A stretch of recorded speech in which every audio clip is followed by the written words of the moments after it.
Hi all, അപ്പോൾ എല്ലാവർക്കും പുതിയ വീഡിയോയിലേക്ക് സ്വാഗതം. ഇന്ന് നമ്മൾ ഡിസ്കസ് ചെയ്യാൻ പോകുന്നത് ICD 2020 അപ്ഡേറ്റഡ് ഗൈഡ് ലൈൻസ് ആണ്. അപ്പോൾ ചാപ്റ്റർ വൈസ് ആണ് നമ്മൾ ഡിസ്കസ് ചെയ്യുന്നത്. ഫസ്റ്റ് ചാപ്റ്ററിൽ നോക്കാം. ഫസ്റ്റ് ചാപ്റ്റർ എന്ന് വെച്ചിട്ടുണ്ടെങ്കിൽ നമ്മുടെ സർട്ടൻ ഇൻഫെക്ഷ്യസ് ഡിസീസസ് ആണ്. അതിൻ്റെ അകത്ത് സെപ്സിസിൻ്റെ താഴെ ഒരു ഫോർത്ത് ഹെഡിങ് ആയിട്ട് sepsis and severe sepsis with a localized infection എന്ന് 2019 ഉണ്ടായിരുന്നു. അത് 20 ആയപ്പോഴേക്കും അവർ sepsis or severe sepsis with a localized infection എന്ന് ആക്കി. ഓക്കെ, അതുപോലെ സീക്ക വൈറസ് ഇൻഫെക്ഷൻ എന്ന് പറയുന്ന ഒരു ഹെഡിങ് ഉണ്ട്. അതിൻ്റെ അകത്ത് ഫസ്റ്റ് വന്ന് വെച്ചിട്ടുണ്ടെങ്കിൽ കോഡോൺലി കൺഫേംഡ് കേസസ് ആണ്. അതിൻ്റെ അകത്ത് സെക്കൻഡ് ലാസ്റ്റ് പാരഗ്രാഫിൽ അവർ ഫിസീഷ്യൻ മാറ്റിയിട്ട് പ്രൊവൈഡേഴ്സ് എന്ന് റീപ്ലേസ് ചെയ്തിട്ടുണ്ട്. അതെന്ന് വെച്ചിട്ടുണ്ടെങ്കിൽ പ്രൊവൈഡേഴ്സ് എന്ന് മീൻ ചെയ്യുന്നത് ഫിസീഷ്യൻ തന്നെയാണ്, പ്രത്യേകിച്ച് മറ്റൊന്നുമില്ല. ഓക്കെ, അപ്പോൾ അതാണ് ഫസ്റ്റ് ചാപ്റ്ററിൽ വരുന്നത്. പിന്നെ വരുന്നത് ചാപ്റ്റർ 9. അതിൻ്റെ അകത്തൊരു ഫിഫ്ത്ത് ഹെഡിങ് ഉണ്ട്, other types of MI. Other types of MIയിൽ അവർ സ്പെസിഫൈ ചെയ്യുന്നുണ്ട് type 2 MI, that is MI due to demand ischemia or secondary to ischemia imbalance. അതിന് നമ്മൾ I21.A1 എന്ന് പറയുന്ന കോഡ് അസൈൻ ചെയ്യണം. അതുപോലെ തന്നെ MI ടൈപ്പ് 2 വിത്ത് എന്തെങ്കിലും അണ്ടർലൈൻ കോഴ്സ് ഉണ്ടെങ്കിൽ നമ്മൾ ആദ്യം കോഡ് ചെയ്യേണ്ടതാണ്. 2019 അത് കോഡ് ഫസ്റ്റ് എന്നുണ്ടായിരുന്നില്ല, കോഡ് ഓൾസോ എന്നുണ്ടായിരുന്നുള്ളൂ. ഇപ്പോൾ അത് കോഡ് ഫസ്റ്റ്, അതായത് ഫസ്റ്റ് നമ്മൾ അത് വേണം, type 2 MI with underline condition വേണം കോഡ് ചെയ്യാനായിട്ട്. Okay, I24.8 that is other form of acute ischaemia or heart disease. അതൊരിക്കലും കോഡ് ചെയ്യാൻ പാടില്ല ഡിമാൻഡ് ഇസ്കീമിയ ചോദിച്ചു കഴിഞ്ഞിട്ടുണ്ടെങ്കിൽ. അതുപോലെ തന്നെ I21.01, I21.4 അന്ന് ഈ പറയുന്ന കോഡ്സ്, അതായത് I21.01 ടു I21.4 എന്ന് പറയുന്നത് ടൈപ്പ് 1 AMIക്ക് വേണ്ടിയുള്ളതാണ്, ടൈപ്പ് 2 വേണ്ടിയുള്ളതല്ല. ഓക്കെ, അതാണ് ചാപ്റ്റർ 9 വരുന്നത്. ഇനി ചാപ്റ്റർ 12 എന്താ സംഭവിക്കണമെന്ന് വെച്ചിട്ടുണ്ടെങ്കിൽ ഒരു പ്രഷർ അൾസറിൻ്റെ പുതിയ കാറ്റഗറി കൂടി അവർ ഇൻക്ലൂഡ് ചെയ്തു.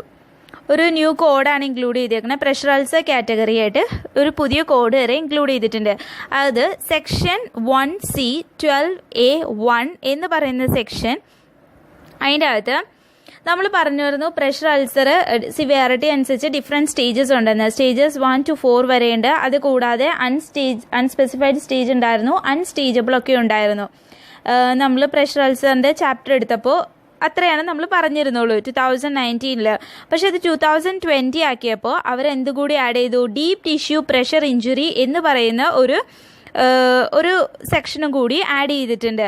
അത് L89.XX6 ആണ്. അതായത് for pressure induce deep tissue damage or deep tissue pressure injury assign only the appropriate code for pressure induce deep tissue damage. Pressure induced deep tissue ഡാമേജിന് ഒരു L89.XX6 എന്ന് പറയുന്ന ഒരു കോഡ് കൂടി അവർ അഡീഷണലി ആഡ് ചെയ്തിട്ടുണ്ട്. ഓക്കെ, അതിൻ്റെ വേറൊരു ഹെഡിങ്ങിൻ്റെ അകത്ത് ലൈക്ക് പ്രഷർ ഒരു patient admitted with pressure ulcer as healed എന്ന് പറയുന്നതും ആ ഒരു ഹെഡിങ്ങും, അത് കൂടാതെ വേറൊരു ഹെഡിങ് കൂടിയുണ്ട്, patient admitted with non pressure ulcer documented as healed. അതിൽ രണ്ടെണ്ണത്തിലും അവർ ക്ലാരിഫൈ ചെയ്ത് പറഞ്ഞിട്ടുണ്ട് ഇപ്രാവശ്യം പ്രസൻറ്റ് ഓൺ അഡ്മിഷൻ എന്ന്. പ്രസൻറ്റ് ഓൺ അഡ്മിഷൻ എന്ന് പറഞ്ഞിട്ടുണ്ട് ഈ രണ്ട് സ്റ്റേജിലും. അതായത് ഒരു patient admitted with pressure ulcer ആണെങ്കിലും നോൺ പ്രഷർ അൾസർ ആണ് ഹീൽഡ് എന്ന് പറഞ്ഞിട്ടുണ്ടെങ്കിലും അവരെന്ത് ചെയ്തിട്ടുണ്ട്, ഇപ്പോൾ at the time of admission എന്ന് പ്രത്യേകിച്ച് എടുത്ത് പറഞ്ഞിട്ടുണ്ട്. ഇത് രണ്ടിനും കോഡില്ല, അത് വേറെ കാര്യം. അത് പക്ഷേ ഇവർ സ്പെസിഫൈ ചെയ്ത് പറഞ്ഞിട്ടുണ്ട്. അത് 2020 വന്ന ഒരു ചേഞ്ചാണ്.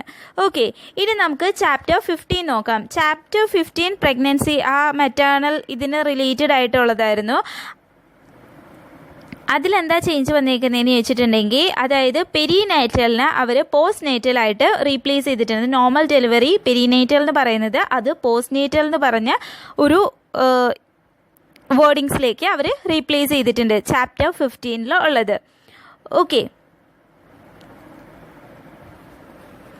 ഈ ചാപ്റ്റർ 15 സെക്ഷൻ 1C15N ഇതിലാണ് പെരിനേറ്റൽ എന്ന് പറയുന്നത് പോസ്റ്റ്നേറ്റലായിട്ട് റീപ്ലേസ് ചെയ്തിരിക്കുന്നത്. ഓക്കെ, ദെൻ സെക്ഷൻ 1C15Q2 അവർ വേർഡ്സ് റിഗാർഡിംഗ് കോംപ്ലിക്കേഷൻ അവർ കുറച്ചുകൂടി സ്പെസിഫൈ ചെയ്തൊരു കോഡ് കൂടി കൊടുത്തിട്ടുണ്ട്.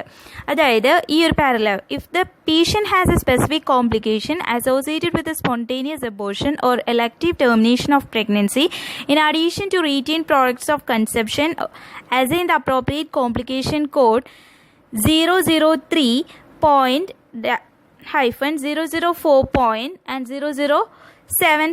ഈ 3 കോഡ് ആഡ് ചെയ്തിട്ടുണ്ട്. അതിൻ്റെ അകത്ത് 004 ആണ് എക്സ്ട്രാ ആഡ് ചെയ്ത് കൊടുത്തേക്കുന്നത്. മീൻസ് 2009 ഇതിൻ്റെ അകത്ത് 003.4 ആൻഡ് 007.4 ഈ 2 കോംപ്ലിക്കേഷൻ കോഡ്സ് മാത്രമേ ഉണ്ടായിരുന്നുള്ളൂ. പക്ഷേ 20 ആയപ്പോഴേക്കും 3 കോംപ്ലിക്കേഷൻ കോഡ്സ് അവർ ഇൻക്ലൂഡ് ചെയ്തിട്ടുണ്ട്. ഓക്കെ, അതാണ് ചാപ്റ്റർ 15 ഉള്ളത്. ഇനി നമുക്ക് ചാപ്റ്റർ 17 നോക്കാം. ചാപ്റ്റർ 17 ഇവിടെ ഒരു ഫിസീഷ്യന് പകരം പ്രൊവൈഡർ എന്ന് മാത്രം റീപ്ലേസ്മെൻറ്റ് വന്നിട്ടേ ഉള്ളൂ. അതായത് whenever the condition is diagnosed by the provider, it is appropriate to assign a code from Q00 to Q99. അതായത് ഫിസീഷ്യൻ റീപ്ലേസ് ചെയ്തിട്ട് പ്രൊവൈഡർ ആക്കി. പ്രൊവൈഡറിന് മീൻ ചെയ്യുന്നത് ആസ് ലൈക്ക് എ ഫിസീഷ്യൻ തന്നെയാണ്. ഇനി ചാപ്റ്റർ 19 2 ന്യൂ സബ്സെക്ഷൻസ് ആണ് അവർ ആഡ് ചെയ്തിരിക്കുന്നത്. അതായത് ഫസ്റ്റ് സെക്ഷൻ എന്ന് പറയുന്നത് സെക്ഷൻ 1C 19B3.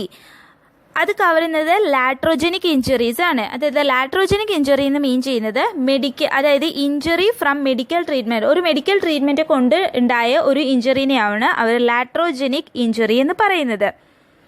ഇനി സെക്ഷൻ 4 സെക്ഷൻ 1C 19C3 അതായത് എബൌട്ട് ഫിസിയൽ ഫ്രാക്ചർ എന്ന് വെച്ചിട്ടുണ്ടെങ്കിൽ ഗ്രോത്ത് പ്ലേറ്റ് ഫ്രാക്ചർ ആണ് എന്ന് വെച്ചിട്ടുണ്ടെങ്കിൽ ഇതിൻ്റെ അകത്ത് നമ്മൾ നോക്കേണ്ട ഗൈഡ് ലൈൻ എന്താണെന്ന് വെച്ചിട്ടുണ്ടെങ്കിൽ നമ്മൾ ഈ ഗ്രോത്ത് പ്ലേറ്റ് ഫ്രാക്ചറിൻ്റെ അകത്ത് നമ്മൾ ഏത് ടൈപ്പ് ഓഫ് ഫ്രാക്ചർ ആണെന്നാണ് കോഡ് ചെയ്യേണ്ടത്, അല്ലാതെ ഏത് ബോൺ ആണെന്നല്ല കോഡ് ചെയ്യേണ്ടത്. അതായത് ഏത് ടൈപ്പ് ഓഫ് ഫ്രാക്ചറാണ്, ഫ്രാക്ചറിൽ തന്നെ ഫ്രാക്ചർ ടൈപ്പ് 1, 2, 3, 4 അങ്ങനെയൊക്കെ ഉണ്ട്. അതിൻ്റെ അകത്ത് നിന്ന് ഏത് ടൈപ്പ് ആണെന്നുള്ളതാണ് നമ്മൾ കോഡ് ചെയ്യേണ്ടത്, അല്ലാതെ ഏത് ബോണിനാണെന്നുള്ളതല്ല കോഡ് ചെയ്യേണ്ടത്. ഓക്കെ, ദെൻ നമുക്ക് നോക്കേണ്ടത് ചാപ്റ്റർ 19 ആണ്. ചാപ്റ്റർ 19 എന്ന് വെച്ചിട്ടുണ്ടെങ്കിൽ പോയിസൺ ബൈ അഡ്വേഴ്സ് ഇഫക്റ്റ് ആ ഒരു ചാപ്റ്റർ ആണ്. ഇതിൻ്റെ അകത്ത് ഒരു പുതിയ സബ് കാറ്റഗറി ആഡ് ചെയ്തിട്ടുണ്ട്, T50.91. അതായത് poison by adverse effect of underlying of multiple unspecified drug, medicaments and biological substance. അതായത് 2019 നമുക്ക് മൾട്ടിപ്പിൾ ഡ്രഗ് ഇഞ്ചക്ഷൻ വഴി ഉണ്ടാകുന്നതിന് നമുക്ക് എന്തുണ്ടായിരുന്നില്ല, ഒരു സ്പെസിഫിക് കോഡ് ഉണ്ടായിരുന്നില്ല. അതിന് നമ്മൾ ഒന്നല്ലെങ്കിൽ ഇൻറ്റൻറ്റഡോ അല്ലെങ്കിൽ നമ്മൾ ഇൻറ്റൻറ്റ് ചെയ്യുന്നത് ഒന്നല്ലെങ്കിൽ ആക്സിഡൻ്റലോ അല്ലെങ്കിൽ അസോൾട്ടോ എന്ന് പറയുന്ന കണ്ടീഷനിലേക്കായിരുന്നു. അപ്പോൾ 2020 ആയപ്പോഴേക്കും അവരൊരു പുതിയ കാറ്റഗറി കൊണ്ടുവന്നിട്ടുണ്ട്. അതായത് section 1C 19E4 multiple unspecified drug, medicinal or biological substances were taken as an appropriate code for subcategory T50.91 എന്ന് പറയുന്ന ഒരു കോഡ് അസൈൻ ചെയ്ത് കൊടുത്തിട്ടുണ്ട്. ഓക്കെ, സെക്ഷൻ 1C 19G5 പറയുന്നത് എന്താണെന്ന് വെച്ചിട്ടുണ്ടെങ്കിൽ അതൊരു ന്യൂ പാരഗ്രാഫിൽ ആഡ് ചെയ്തേക്കുന്നതാണ്.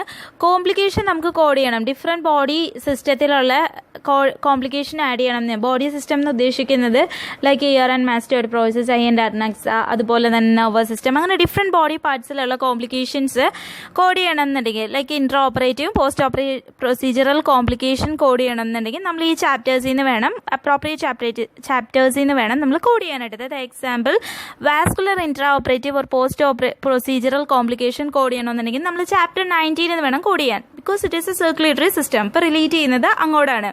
ഇനി അല്ലാതെ എന്തെങ്കിലും കോംപ്ലിക്കേഷൻ ഉണ്ടെങ്കിൽ അത് നമ്മൾ സ്പെഷ്യലി ഇൻഡെക്സ് ചെയ്യുന്നത് T കോഡ്സ് ആണ്. ഓക്കെ, അതാണ് ഇതിൻ്റെ അകത്ത് പറയുന്നത്. ഓക്കെ, ദെൻ ചാപ്റ്റർ 21 ചെറിയൊരു ലാംഗ്വേജ് ചേഞ്ച് മാത്രമേ ഉള്ളൂ.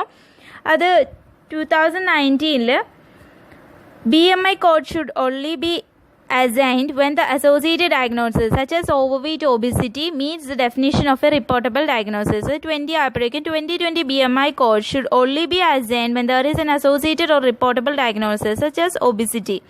ആ ഒരു ചേഞ്ച് മാത്രമേ ഉള്ളൂ. Z68 ബോഡി മാസ് ഇൻഡെക്സ് കോഡ്സിനുള്ള ആ ഒരു ചേഞ്ച് മാത്രമേ ഉള്ളൂ. പിന്നെ അത് കൂടാതെ സെക്ഷൻ 1C 21C10 ഒരു ന്യൂ ട്രാവൽ കോഡ് ഉണ്ട്. അതായത് Z71.84 എന്ന് വെച്ചാൽ encounter for health counselling related to travel. ഇനി ഹെൽത്ത് റിസ്കോ അല്ലെങ്കിൽ safety counselling for future travel പർപ്പസിനൊക്കെ ആണെങ്കിൽ ട്രാവൽ ഇൻ്റർനാഷണലോ ഒക്കെ ആകാം. അങ്ങനെ ആകുമ്പോൾ നമുക്ക് യൂസ് ചെയ്യേണ്ട കോഡാണ് Z71.84. അപ്പോൾ ഇത്രയുള്ള ICDയിലെ അപ്ഡേറ്റഡ് ഗൈഡ് ലൈൻസ് പറയുന്നത്. അത് കൂടാതെ section 2H and section 3C guide line ബുക്കിൽ ഇതുണ്ട്. അതിൻ്റെ അകത്ത് എന്താ പറയുന്നതെന്ന് ചോദിച്ചിട്ടുണ്ടെങ്കിൽ നമ്മുടെ അൺസർട്ടൺ വേർഡ്സ് ആയ കോമ്പാക്റ്റബിൾ വിത്തും കൺസിസ്റ്റൻറ്റ് വിത്തും കൂടിയും ഇതിൻ്റെ അകത്ത് ആഡ് ചെയ്തിട്ടുണ്ട്, ഡോക്യുമെൻറ്റിൽ ആഡ് ചെയ്തിട്ടുണ്ട്. അതാണ് അതിൻ്റെ അകത്ത് പറയുന്നത്. അതായത് uncertainty diagnosis like compatible with and consistent with terms add ചെയ്തിട്ടുണ്ട്. Described uncertain regarding the diagnosis. ഈ ഡയഗ്നോസിസ് ഇതെന്ന് പറയുന്നത്, ഈ ഒരു ഗൈഡ് ലൈൻ എന്ന് പറയുന്നത് ഇൻപേഷ്യൻ്റ് അഡ്മിഷന് മാത്രമുള്ളതാണ്. ഷോർട്ട് ടേം, അക്യൂട്ട് അല്ലെങ്കിൽ long term case psychiatric hospitals ഇതിലൊക്കെ മാത്രമുള്ളതാണ്. സെക്ഷൻ 2Hലെയും സെക്ഷൻ 3Cയിലെയും which are titled as uncertain diagnosis compatible വിത്തും കൺസിസ്റ്റൻറ്റ് വിത്ത് ആഡ് ചെയ്തിട്ടുണ്ട്. ആ ഒരു ഡൗട്ടബിൾ ഇഷ്യൂ മാറ്റാൻ വേണ്ടി മാത്രമാണ്.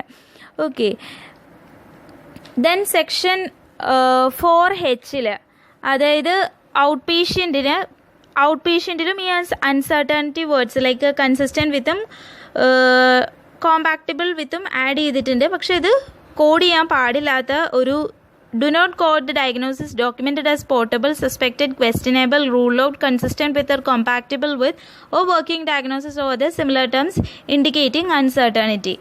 അത് ഔട്ട് പേഷ്യൻറ്റുകാർക്കുള്ളതാണ്. ഓക്കെ, അപ്പോൾ ഇത്രയേ ഉള്ളൂ ഈ അപ്ഡേറ്റഡ് ഗൈഡ് ലൈൻസ് പറയുന്നത്.